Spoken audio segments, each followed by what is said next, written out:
Pilipinas, ang oras po 6:38.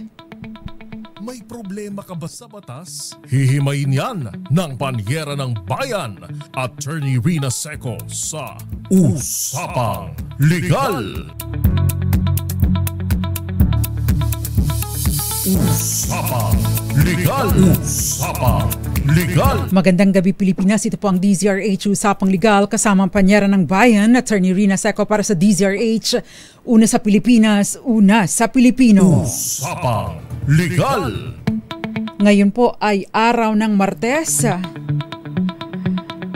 ika-21 sa buwan ng Oktubre 2025. Hindi ko alam kung ilang araw pa bago magpasko. ilang araw pa ba bago magpasko, Sofia? Wala, hindi nakikinig. Anyway, malapit na yun. Pero wala parang hindi naman tayo excited masyado sa Pasko ngayon. Even yung mga ano nga ilan? 61? Ha? 65. Okay, 65 days before Christmas. Pero kahit yung mga malls and mga hotels, hindi pa ganun ka bongga ang mga dekorasyon. Baka naman pagdating ng undas.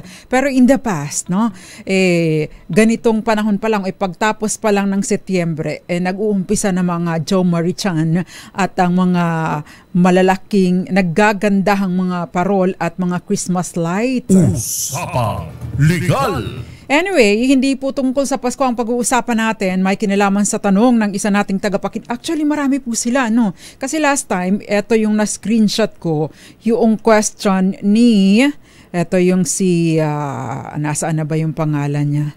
Ito si Ivar Archer. Nagtatanong siya tungkol sa pagbili ng CLOA title. Ayan. So yun po ang, I hope you are watching tonight. Ivar Archer na nanonood sa atin, I don't know, I think regularly, except at ngayon lamang po natin na kita yung kanyang question. Usapang Legal. So ang tanong, kasi yung tanong po natin tonight ay may kinalaman sa CLOA, kung bibilhin po ba po na lupa is TCT, Transfer Certificate of Title. Tapos nakalagay po, Memorandum of Encumbrances Note. This is a Certificate of Land Ownership Award. Safe bang bilhin? Usapang Legal. In short, ay safe bang bilhin ang CLOA? No, ang titulo na naka-CLOA. Pero ito po ang sinasabi niya, no, naka-TCT, Transfer Certificate of Title. Ibig sabihin, from the original na lupa, ito ay original na titulo, ito ay binahagi-pahagi na, kaya nagkaroon po ng Transfer Certificate of Title or nabili na or na-cover po ng CLOA. Usapang Legal.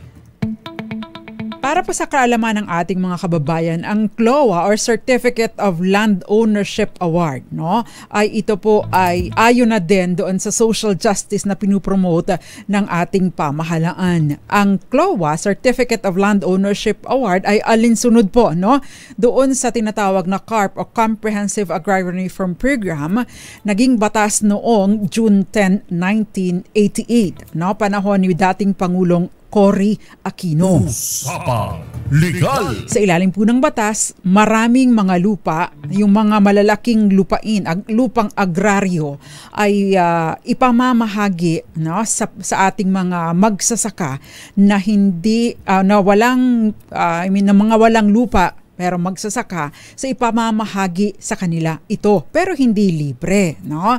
Dahil noon po, meron pong bayad at ay i-amortize ito sa loob ng 30 taon. No? Ngayon, marami po sa ating mga kababayan ay nabiyayaan nitong programang ito, except of course doon sa mga CLOA or Certificate of Land Ownership Award na napa-invalidate or napa-cancel dahil nga po nagkaroon ng mga kaso sa korte at ang sinasabi converted na or merong Certificate of Non-Coverage or exemption from CARP ang lupa. Usapang Legal. Pero para po doon sa mga na-issuehan ng CLOA, Certificate of Land Ownership Award, no? At ito po ay may restriction, ano, kahit pa ito ay 30 taong babayaran. Noon po ito, no? So magkakaroon ng amortization or pagbabayad data-data sa land bank dahil babayaran ito, hindi ito libre, no? Babayarin ito ng gobyerno sa sa nagmamay-ari ng lupa at ito ay i-amortize ng award ng benepisyaryo doon sa land bank. Usapang Legal. Kasama po sa kondisyon ng grant na ito ay hindi ito i-dispatcha, i-assign, i-convey o itatransfer o ibibenta, isasangla, ipiprenda sa ibang tao, no? Kung hindi, ito po ay ituturing na violation ng grant and therefore babawiin po ito ng gobyerno. Usapang Legal. So ang tanong ngayon, doon sa question natin, yung lupa ay naka-transfer certificate of title at ito ay may nakalagay na memorandum of encumbrances, plural. So ibig sabihin, hindi lang iisa ang encumbrance, no? At nakalagay doon, this title is a Certificate of Land Ownership Award, no? So ang sinasabi po ng ating batas, no?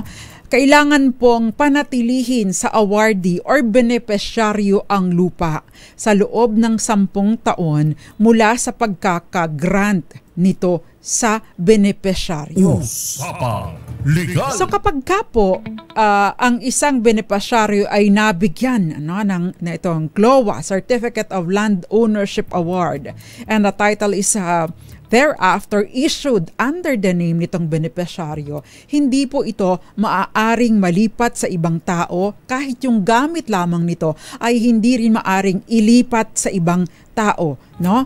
Sa loob ng 10 taon mula sa pagkakabigay or pagkakabigay sa lupa. Usapang Legal. Hindi po maaari, no? In short, hindi po maaaring gawa ng mga hocus-pocus. Oh, may CLOA ako. Bibilhin ni Sofia after 10 years, pero mag-execute na tayo ng dokumento ngayon, no? Para wala nang bawian. Pwede bang gawin yun? The answer is no. Usapang Legal. Violation pa rin or circumvention po ito ng ating batas. Ayan. Usapang Legal. Ngayon, doon sa question kung safe bang bilhin na merong memorandum of encumbrances, ang tanong, lumagpas na, kung yung CLOA lang ang pag-uusapan, lumagpas ba yung 10 taon mula sa pagkaka-award nitong CLOA na ito? Otherwise, kung hindi pa lumalagpas yung 10 taon, hindi po ito safe bilhin. Usapang Legal. Pero kahit lumagpas na po yung 10 taon, yan, kahit lumagpas po na yung 10 taon, kung sabi ninyo encumbrances, so ibig sabihin meron pa pong ibang mga pabigat, no? Yung pong encumbrance ay pabigat, nakasabit, no? Mga pasanin yung property. Ano ba yung mga encumbrances na ito? Maari itong naka-mortgage, maari itong merong adverse claim, merong notice of lease pendants. Ibig sabihin yung adverse claim, meron pong nagki-claim doon sa property o kaya naman may notice of lease pendants. Ibig sabihin may kaso po sa korte, at ang subject ng kaso na ito ay yung property. Kapag ka po ganun, yung notice of lease pendants, wag po ninyong bibilhin. Kung may nakalagay na mayroong nakalagay ng adverse claim, sabihin po ninyo sa nagmamay-ari, ipa-cancel muna ninyo yung adverse claim. Gawin po ninyong kondisyon, no? Sa bentahan ay malinis muna yung titulo. Paano malalaman na malinis na yung titulo? Wala na or canceled na yung encumbrances. Ayun. Usapang Legal. Tatatakan po ito, no? So maganda po na gawin ninyong kondisyon again, ma-cancel lahat ng encumbrances. Kung may mortgage, may cancellation of mortgage. That way, malinis po ang inyong titulo at maiiwasan po ang sakit ng ulo. Usapang Legal. Ngayon, May nagsabi nito si Ma'am Teresita Atienza, no? Ang gobyerno magbabayad free sa benepisyaryo. Noon po magbabayad ang benepisyaryo sa Land Bank. Ngayon, dahil po doon sa Agrarian Emancipation Act, no, ang sabi po ng Pangulong Marcos ay ililibre na ng gobyerno ang lahat o ikukondow na lahat ng mga pagkakautang nitong mga benepisyaryo, no, na hindi pa nababawian ng lupa. Na? Sasagutin na ito ng gobyerno. Usapang Legal. Bakit sabi binenta sa subdivision developers? Ibang usapan po 'yun, ma'am, no? Meron po mga ibang nagkaroon ng circumvention or pinaikutan yung batas. Pero kung halimbawa po mga 2-3 ektarya lang 'yan, hanggang 5 ektarya lang po kasi ang maari maging agricultural land na pagmamay-ari, ay mahirap pong gawing subdivision ang 5 ektarya, no? Masyado pong maliit 'yon. Pangalawa, yun pong para magamit po, ma-convert sa ibang use, no? Itong lupang agraryo or agricultural land, kailangan po ng mga conversion or reclassification na mahabang proseso po ang pagdadaanan. Usapang Legal. Anyway, magpadala po kayo ng inyong mga mensahe sa 0919-282-6485. Pwede din po kayo magpadala ng inyong questions bilang comment sa DZRH TV 4K live stream sa YouTube o kaya naman sa DZRH News at DZRH News Television bilang comment sa ating Facebook Live tonight. Usapang Legal. Sabi ni Sandy, nandiyan ka ba, Sandy? No, Sandy Navarro, ikaw ba yan? 65 days before Christmas. Aunt May, magandang gabi sa'yo. Gayun din Teresita Atienza at maraming iba pa. Si Daddy Roel Resio, si Robert Padilla, magandang gabi. At si Magdalena Martin, Peter Lynn Sanchez, Marilu Di Guzman, Anekina Kina, magandang gabi. Romel Livid, nanunood sa atin. Thank you very much. Mami Belen Rivera, Raul Destacamento, si Leo Havares, dyan sa Puerto Princesa City sa Palawan, Marilu Di Guzman, Kenneth Arevalo, Grace Recta, Roxanne Costa, Tita Ami Miraflor Garcia, Rexon Fernandez, Irene Almodovar at maraming iba pa. Yung iba pa pong hindi natin nababasa, babasahin po natin later on. May question din dito, si Robert Padilla, sasagutin po natin mamaya. Jerry Sumagaysay, Mirna de la Cruz, magandang gabi po sa inyong lahat. Rexy Graham, kababayan ko ito dyan sa Bagtingan, Benavista, Marinduque. At magbabalik pa po tayo. Ilan po muna mga paalala. Diyan lamang po kayo. Kayo'y nakikinig sa Usapang Legal kasama si Attorney Rina Seco. Usapang Legal. Nagbabalik po ang DZRH Usapang Legal kasama panyera ng bayan, Attorney Rina Seco, at pinag-uusapan po natin ang tungkol sa CLOA, Certificate of Land Ownership Award. Merong question kanina tungkol doon sa, ito muna sasagutin ko muna before we proceed, dahil first time kong nabasa ang pangalan ni Robert Padilla. Sabi niya, ask ko lang, wala itong pabor-pabor ha. Sabi niya, Attorney, ask ko lang po gaano katagal magpa-reconstitute ng title at ano ang process. Meron tayong previous episode on reconstitution of title. Parang, tawag doon, reconstitution at saka reissuance of title. Pwede po ninyong balikan yun. Pero, ang pinakamatagal po na proseso, yung proseso po sa korte, isa't kalahating taon. Pero mas matatagalan po kayo doon sa pagpapapublish.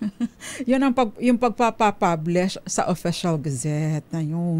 Yun ang problema kapag kayo nagpapareconstitute. Usapang Legal. By the way, may pagkakaiba po ang reconstitution at reissuance. Yung reconstitution of title, ang reconstitution of title, kung ang nawawalang kopya ng titulo ay yung titulo na nasa possession or nasa pag-iingat ng Register of Deeds. Kung ang nawawalang titulo ay yung nasa inyo, yung kopya na inisyo ng RD, yung owner's copy ng title, original owner's copy.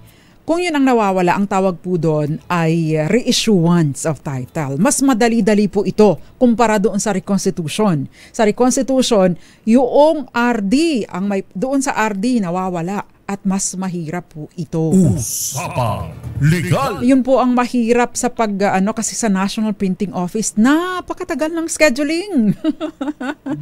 Yun lang ang problema.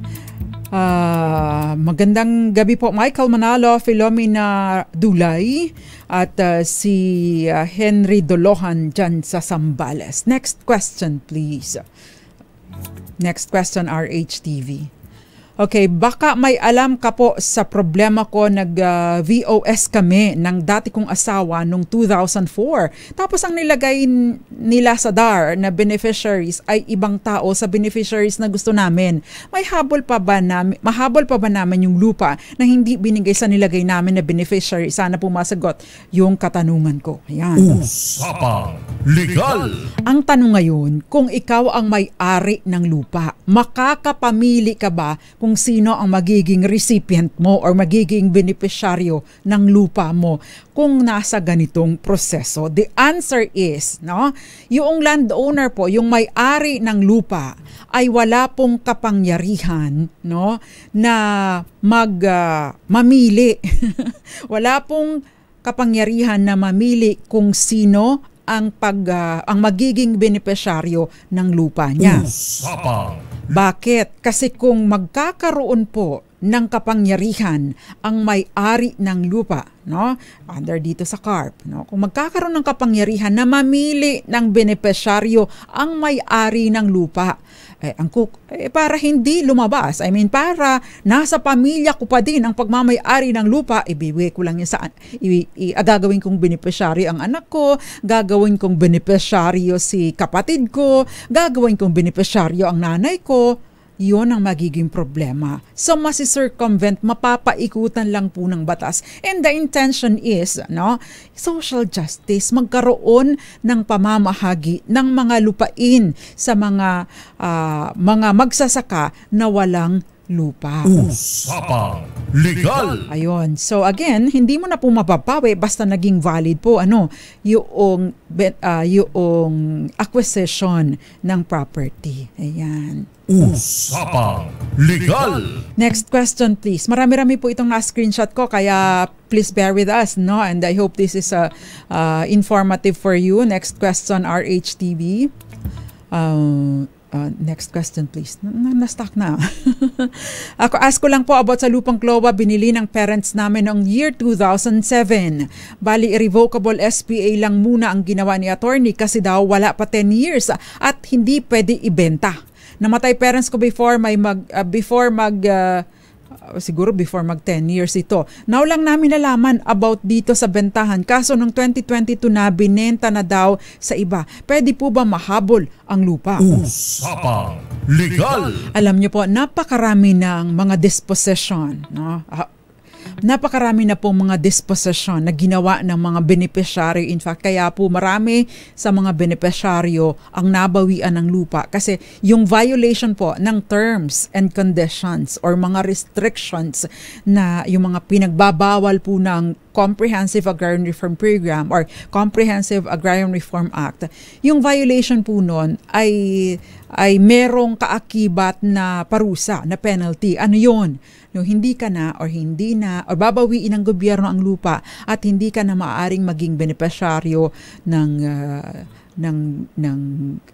mga ganitong grant sa gobyerno. Plus, meron pang penalty na I think equivalent to 5 years or 3 to 5 years na penalty or katumbas na hulog para dun sa mga taong yun. Usapang Legal! So again, hindi po maaaring paikutin ang batas. Yung pag-execute po ng irrevocable SPA, malamang ito ay irrevocable SPA coupled with interest para kung sakasakali, kung sakasakaling mamatay itong beneficiaryo ay hindi maaring sabihin ng kanyang mga tagapagmana na,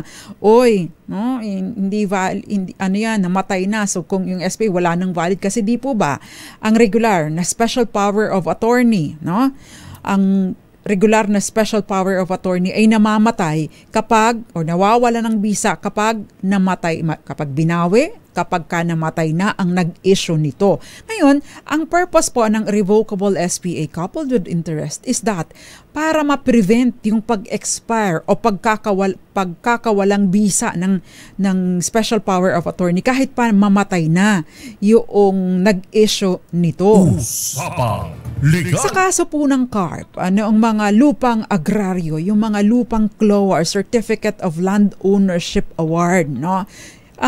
Yun pong anumang dokumento na nagpapangako or nagbibenta ng property o nagdi-dispose ng property and even nag-grant, nagbibigay ng karapatan sa ibang tao sa loob ng 10 taon or in-execute within the 10-year period, wala po itong bisa. Bakit? Kasi mahigpit po ang pagbabawal sa Section 27 ng ating Comprehensive Agrarian Reform Act. Usapang Legal. Sabig po ng batas yung mga lupa na na-acquire ng mga benepisyaryo under dito sa Comprehensive Agrarian Reform Act ay hindi maaring ibenta, i-transfer o ma-convey except sa pamamagitan ng pagmamana o kung ito ay ililipat sa gobyerno o kaya naman ay sa land bank o sa ibang qualified na benepisyaryo.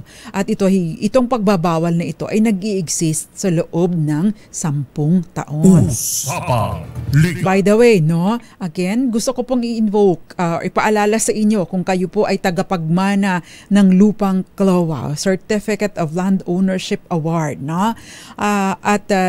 regardless kung ito ay within the 10-year period na matay na yung benepisyaryo, natural, ikaw ang anak, magmamana ka, kapag ka po nagmana kayo, at nagsettle kayo ng estate, mahalaga pong malaman ninyo, na i-invoke ninyo yung provision ng Agrarian Emancipation Act na ito ay exempt sa estate tax. Ibig sabihin, kung may iba pang mga lupa ang magulang na namatay, ang merong lot A na under ng CLOA, merong lot B na hindi naman siya CLOA, yung lot B lamang po at yung iba pang mga ari-arian ang dapat na maging covered ng estate tax or maging basihan ng estate tax, invoke po ninyo yung exemption na isinasaad sa Agrarian Emancipation Act. Invoke din po ninyo, separate pa po ito doon sa 5 million allowable, 5 million na automatic na deductible, standard deduction, at saka yung up to 10 million na halaga ng family home. Pero of course, kung hindi naman 10 million yung bahay ninyo, ay hindi po ninyo ma-avail. Up to the amount lang ng inyong family home ninyo ma-avail. Usapang Legal. So again, exempt po from payment of estate tax itong inyong lupang minana, lupa na originally ay CLOA. Ayan. But just the same, kasama po ito sa settlement of estate. Yun nga lang, i-invoke po ninyo, dahil marami pong nakakalimot dito, i-invoke po ninyo na yung CLOA ay exempt from estate tax. Usapang Legal. Magandang gabi sa iyo, Luisito El Garrico, magandang gabi. Joseph Abalos at maraming iba pa. Eduardo Narvaez, magandang gabi. Next question please. Ayan, attorney, ask ko lang about sa lupa. Nasagot ko na yan. Next question please. Okay, good day attorney. Paano naman ipakancel ang CLOA na hawak nila na pinalabas na tenant sila na hindi naman namin totoong tenant at non-tenanted ang record sa DAR ng lupa namin, kaya di pwede ma-land reform ang lupa. Ano po ang dapat namin gawin para makancel ito? Matagal na pala itong CLOA. Ngayon ko lang nalaman, kung di ako kumuha ng certified true copy sa RD, di ko nalaman na may naka-annotate sa titulo namin. Sa RD nakapangalan pa rin sa amin. Ano ang gagawin ko? Usapang Legal. Unang-una, yun pong hindi po requirement na para makover ng land reform ang ating lupa ay hindi requirement na ito ay tenanted. Even non-tenanted tenanted. Ibig sabihin, even yung wala pong mga ibang taong nagkukultivate, ibang farmers na nagkukultivate doon sa lupa, basta ito ay lumalagpas doon sa retention limit, no? Ano ba yung retention limit? Ang bawat Pilipino po, no, ay meron lamang pinahihintulutan lamang na magmay-ari ng hanggang 5 ektaryang lupang agraryo, no, ng agricultural land, no.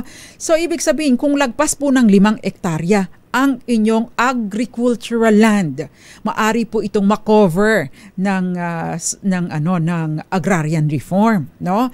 But of course, pwede po ninyong i-claim yung tinatawag na inaalat, no, na hanggang tigda 2-3 ektarya kada anak, no, sa inyong mga anak na would be farmers later on. Nire-reserva po yun. Pwede pong i-reserva yun. Ngayon, in excess of that, yun po ang makukover ng Comprehensive Agrarian Reform Program. At again, hindi requirement na tenant o may tenant ang property para makover ng CARP. Usapang Legal. Ayan. Next question, please. By the way, balikan ko lang saglit. Kasi yung RA 6657, sabi doon, the rule shall apply to all private agricultural lands whether tenanted or not, no? Regardless of crops and commodity produced. So, malinaw po yun doon sa Comprehensive Agrarian Reform Act. Ayan. Next question, please. Ayan. Attorney, sana po matulungan. May deed of donation po ako, pero wala po ang titulo sa amin. Gusto po sana namin ipasurrender ang title pag-file ng petition. May paraan po ba para mababa lang po ibabayad namin sa pag-file? Ang hirap po pag walang walang punctuation marks. I mean, wala man lang mga tuldok-tuldok. May paraan po ba para mababa lang po ibabayad namin sa pag-file? Nasa 400K daw po kasi pag-file pa lang po ng kaso, sabi ng abogado. Minimum lang po kasi sahod namin, hindi po kaya yung 400,000 pesos. Usapang Legal. Ang mahal naman ng abogado mo. Alam nyo po, pag-filing fee pa lang, para 500 plus, no? Meron po kasing schedule of fees, no? Baka naman po hindi totoong abogado yung kausap ninyo, baka naman po fixer. Pangalawa, kung ito po ay filing fee pa lamang, ang filing fee po para sa surrender ng petition to surrender title, ang basic filing fee ay minimum of 500, hindi po 500,000.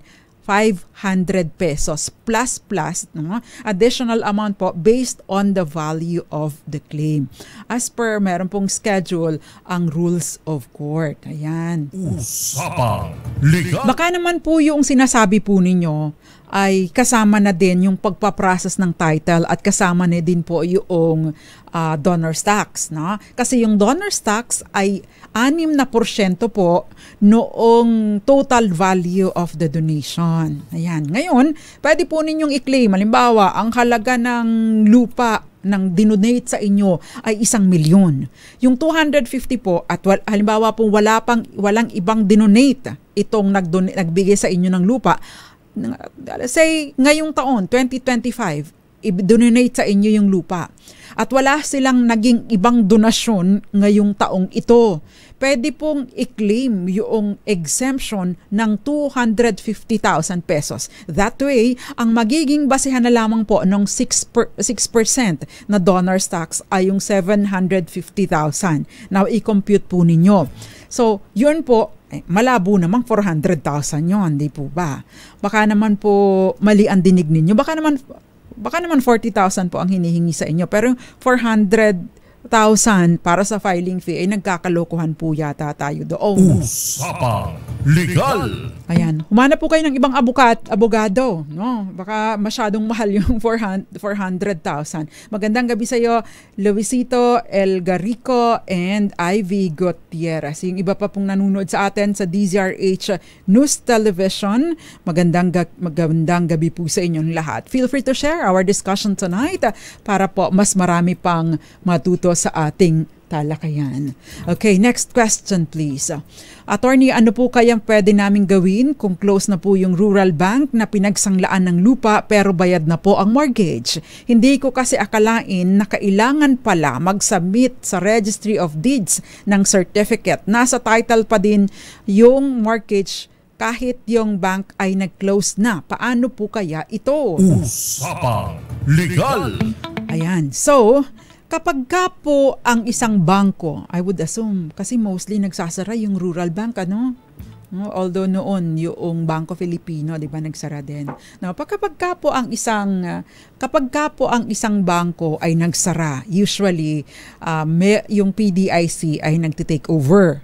So, ang recourse po ninyo, kung meron pa kayo dapat na maging transaksyon doon sa bangko na nagsara, ay ang PDIC, Philippine Deposit Insurance Corporation, no?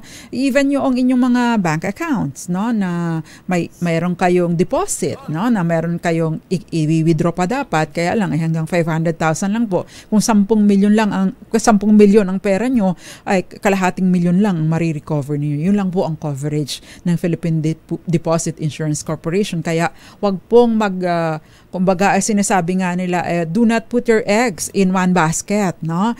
I-diversify po natin, ikalat po natin, no? Dun sa mga mas stable, no? But anyway, para po ma-cancel yung mortgage annotation doon sa title ninyo, no? Kung halimbawa nag-close, kasi pagka po na nagbayad na kayo, no, i-issuehan po kayo ng certificate of full payment and cancellation of mortgage, no? So ibig pong sabihin, release of mortgage. So i-issuehan po dapat kayo kapag ka po kayo ay nakabayad na, no, i-demand po ninyo na ma-issuehan kayo ng ganitong dokumento. I-demand din po ninyo kaagad kasi may mga bangko po, no, na hanggang ilang buwan, 3 buwan lamang maximum. If within 3 months, hindi po ninyo na-claim itong mga dokumentong ito, may binabayaran na pong storage fee. Ang natatandaan ko sa isang client ko dati, 500 pesos per month ang bayad. Imagine mo, kaliit-liit na dokumento, dalawang papel lang. Dalawang papel lang. Ganun ang bayad, no? Kada buwan. So, dapat, kada buwan ba or kada taon, malaki pa rin yun, no? So, mahalaga po na once maka-full payment na kayo, kunin na ninyo itong mga dokumentong ito. At saan ba ito dadalhin? Kung kotse ang naka-mortgage, no? Dadalhin po ninyo sa LTO, Land Transportation Office. Kung halimbawa naman, no, lupa sa Register of Deeds para ma-cancel po yun, no. By the way, kapag po ganito hindi kayo i-issuehan ng bagong titulo, dadalhin po ninyo yung kopya, owner's copy ng title, yung original owner's copy ng title doon sa Register of Deeds, kasama po yung mga yung certification mula sa bangko, yung release of mortgage at saka certificate of full payment, yun po ay i-annotate nun, sasabihin nun, tatatakan na canceled na yung mortgage. Yun po yun.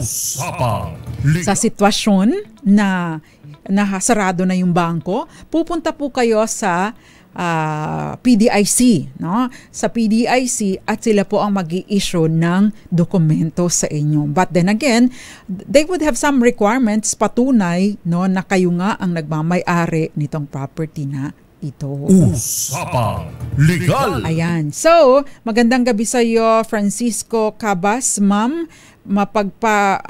Mapagpalang ano yun?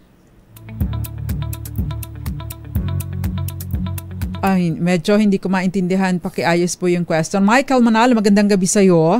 Maricor Angeles, Bernabe Mamon Jr., si Ram Jason Bebos, magandang gabi. Next question please. Okay. Attorney, good evening po. Nakabili po ako ng lupa, kaso lang may nakalagay na encumbered sa likod ng titulo ng lupa. Ano po ang dapat kong gawin? Medyo may kamahalan pa naman ang bili ko sa lupa para mabalik ang pera ko o di kaya mapagawa ng titulo na nakapangalan ng lupa sa akin. Deed of sale lang po ang binigay nila sa akin pero may titulo na original sila. Ang nakapangalan ng deed of sale ay sa papa ko dito kasi ako sa ibang bansa. Usapang Legal. Yon ang problema mo, no? Bakit kanyo? Kasi kung sino yung nasa deed of sale, yun lang ang may karapatan na magpatitulo ng lupa. Ngayon, ang sinasabing mo, ikaw ang bumili, pero pinangalan mo ang deed of sale sa tatay mo. Problema mo yan. Bakit? No? Kasi kung ito po ay, kung hindi magko-cooperate yung seller sa inyo, kasi isa po, ganito, erase, no?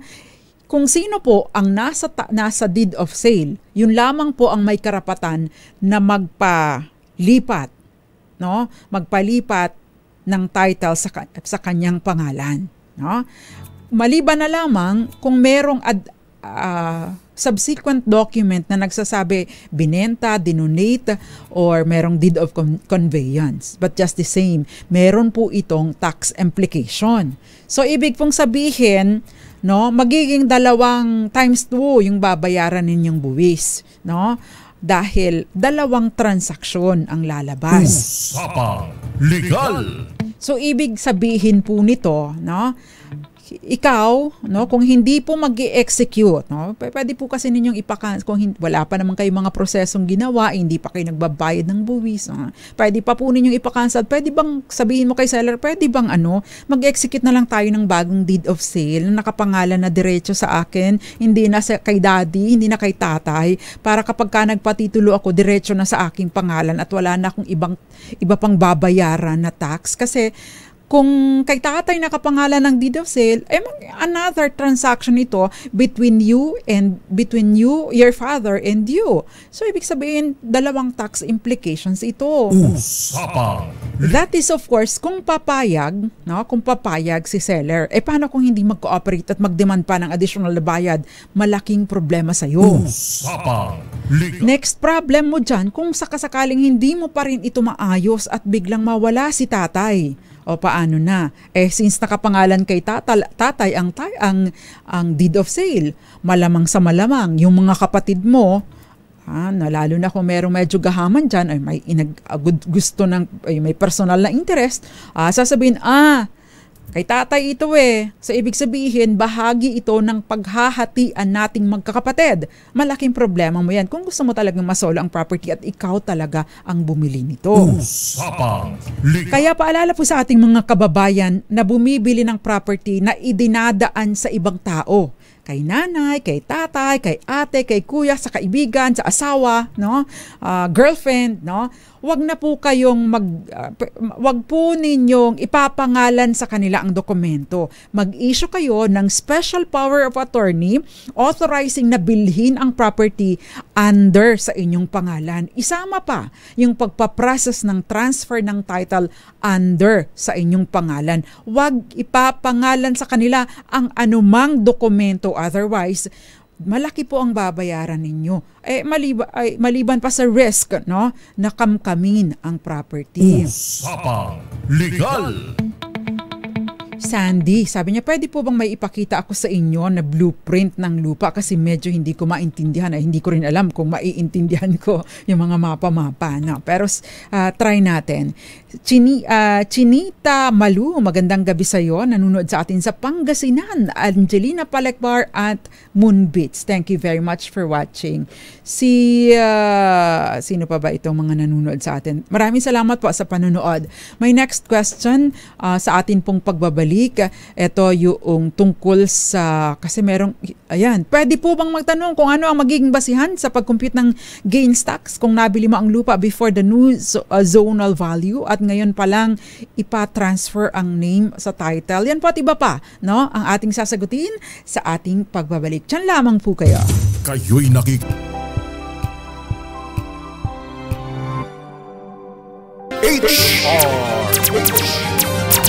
Kayo'y nakikinig sa Usapang Legal kasama si Attorney Rina Seco. Usapang Legal. Nagbabalik po DZRH Usapang Legal kasama Panyera ng Bayan at Attorney Rina Seco. Tinatalakay po natin tungkol sa CLOA, Certificate of Land Ownership Award na nagsanga-sanga na. Before we pause for commercial, meron po tayong question. Pwede po pong magtanong kung ano ang magiging basihan sa pag-compute ng gains tax kung nabili mo ang lupa before the new zonal value at ngayon mo pa lang ipapatransfer ang name sa title. Yung capital gains tax po ay 6% of the fair market value at the time, o zonal or fair market value, whichever is higher, at the time of the transaction, of the time of purchase. So kung halimbawa, bago na ang zonal value ngayon, pero 4 years ago nyo pa binili yung property and therefore 4 years ago pa yung 4 years ago pa yung petsa ng inyong transaksyon, no, ang magiging basehan po yung fair market value or zonal value at the time of the purchase, like 4 years ago. But here's the catch, no, kung bakit lalaki o lolobo ang magiging babayaran ninyo. Yun pong capital gains tax nire-require na mabayaran within 30 days mula sa naging transaksyon. So kung naging transaksyon nyo is say for example October 2021, dapat ay November 2021 nabayaran ninyo yung within 30 days na bayaran po ninyo yung capital gains tax. At yung documentary stamp tax, babayaran ninyo on or before the 5th day of the month following the transaction. So kung October 1, October 1, 2021, yung naging transaction ninyo, dapat ay bayaran po ninyo bago mag November 5, 2021, yung on or before November 5, 2021, yung inyong documentary stamp tax. Tapos meron po siyang penalties and interest, no, kada buwan. So lumalaki po, lumulobo po yung babayaran. Usapang Legal.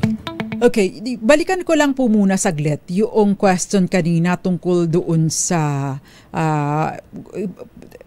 bumili na kasi siya no? Bumili na siya ng property tapos meron palang encumbrance, no?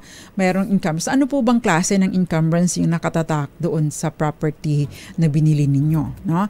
Kasi dapat po yung pagtingin ninyo doon sa title ng property, no? Certified through again po, let's exercise due diligence every time na meron tayong transaksyon. Paano ba yung due diligence na tinatawag? Una, binanggitan natin ito, napakaraming beses nating tinalakay sa ating mga previous episodes, na dapat po ay kumukuha tayo ng bagong certified true copy. Kung halimbawa bukas tayo magbabayaran, ngayon dapat kumuha ako ngayon, no, ng certified true copy mula sa Register of Deeds. Bakit kanyo? Kasi yung totoong status ng lupa ay malalaman ko, yung current status ng lupa ay malalaman ko. Na bakit? Lahat po ng naka-annotate doon ay pinipresume na nandun pa rin, no, kapag kumuha kayo. So ibig sabihin, yun pong mga registered encumbrances, kasi marami pong pagkakataon hindi nire-rehistro ang mortgage. So wala yon, hindi yun kumakabit doon sa property kahit pa valid yung mortgage. Yun nga lang, hindi kumakabit doon sa property yung mortgage, no? Usapang Legal. At saka, of course, matatawag pong, halimbawa, naibenta na yung property din, hindi lang to simpleng encumbrance. Halimbawa, naibenta na yung property before you, pero hindi naman ni-register yung sale, ikaw na buyer na walang kamalayan, maituturing kang in good faith. At kapag inirehistro mo kaagad yung sale, yung naging transaction, mapapaboran ka sa ilalim ng batas in case of double sale. Usapang Legal. So, ang due diligence po ay hindi ginagawa after magbayaran. No? Ang due diligence, ang iba yung pag-iingat ay ginagawa bago pa mag-close deal or bago pa magkaroon ng transaksyon. No? So, napakahalaga, una, tingnan ang certified true copy bago. Kumuha kayo ng bago para alam po ninyo kung mayroong mga encumbrances. At kapag po, halimbawa, interesado talaga kayo pero mayroong mga encumbrances, make sure na mapapa-cancel po ninyo lahat ng encumbrances na ito. Make it a condition sa bentahan na babayaran kita buo, no? or bibilhin ko ang property na ito, ipa-cancel mo muna lahat ng nandyan. Take note po, ang adverse claim ay hindi ito basta-basta natatanggal. Bagaman at ang validity po nito ay 30 araw lamang. No? Hindi po ito maaaring i-cancel nang pupunta ka lang sa Register of Deeds.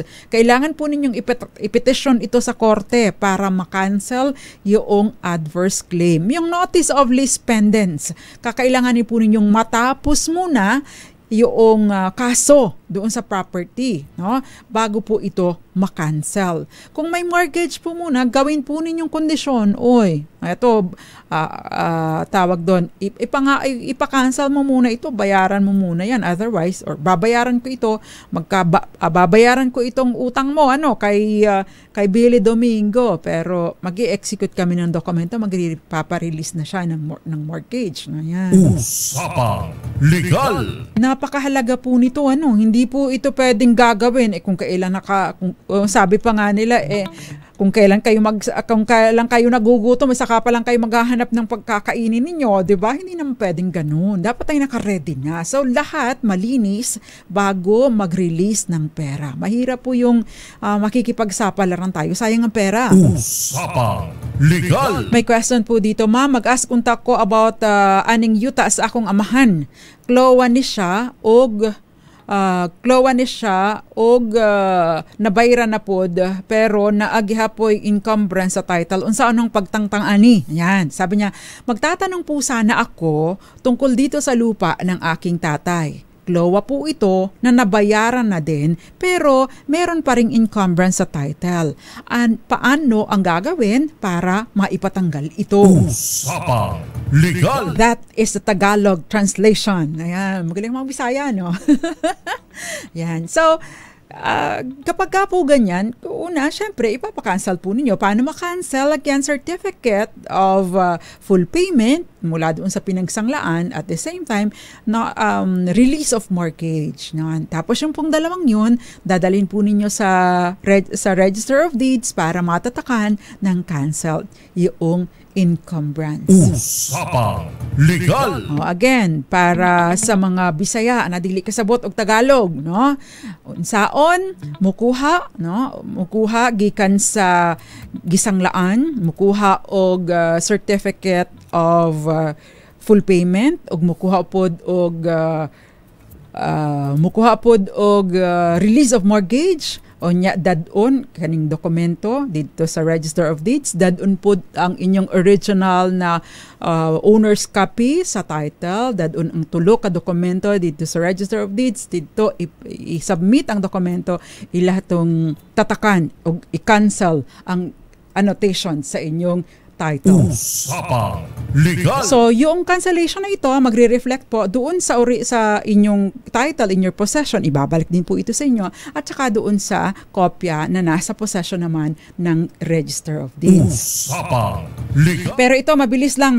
Sabi si Francisco Cabas, ma'am, ang tinatanong niya ay nawala daw yung plaka ng kanyang motor. Walang kinalaman sa ating talakayan, pero para na rin sa inyo, no, Ginoong Francisco Cabas, para po kung nawawala po ang plaka ng inyong motor, kailangan po ninyong mag-execute ng affidavit of loss, ipapanotarize po ninyo ito, pupunta rin po kayo sa police, hingi po kayo ng police report na inireport ninyo na nawawala ang plate number, ang plate ninyo, car plate or motor vehicle plate. Pupunta po kayo sa LTO, dala yung mga dokumento na ito at yun po isasubmit ninyo at mag-a-apply po kayo ng bagong plate. Usapang Legal! Okay, ang bilis po ng oras. Meron pa akong hindi nasagot, pero sa Thursday po ulit, nakasama ko sa kabilang side, Billy Domingo at si Sofia Gans, at syempre mga taga DZRH News TV at DZRA or MBC